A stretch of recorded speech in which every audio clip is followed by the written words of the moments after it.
ஊரில் இருந்து தம்பி ஒரு 3 நாள் லீவுக்காக ஊருக்கு வந்திருக்கான், கோயம்புத்தூர் வந்திருக்கான்.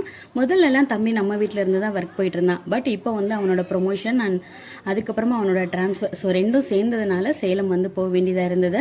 அதனால எப்போ லீவு கிடைக்குதோ அப்போ கண்டிப்பாக கோயம்புத்தூர் வந்துடுவான். ஸோ அம்மா வீட்டுக்கு போகிறத காட்டிலும் அதிகமாக தம்பி என் வீட்டுக்கு தான் அதிகமாக வருவான். அதனால அம்மா சம்டைம் கிண்டல் கூட பண்ணுவாங்க. ஸோ நீங்கள் தாண்டா அதிகமாக வர, என்ன மறந்துடுறல அப்படின்னு சொல்லிட்டு. எங்கள் வீடை பொறுத்த வரைக்கும் பார்த்தீங்கன்னா எனக்கும் ஹஸ்பண்டுக்கும் ஏதாவது ஒரு ஆர்கியூமெண்ட் ஆகுதுன்னா என்னோட தம்பி என்னோட ஹஸ்பண்டுக்கு தான் அதிகமாக சப்போர்ட் பண்ணுவான். கேட்டால் நாங்களாம் மாமா மச்சான் அப்படிதான் அப்படின்லாம் சொல்லுவாங்க. ஸோ உங்கள் வீட்லேயும் இந்த மாதிரி நடக்குமா அப்படிங்கிறத மறக்காமல் சொல்லுங்கள்.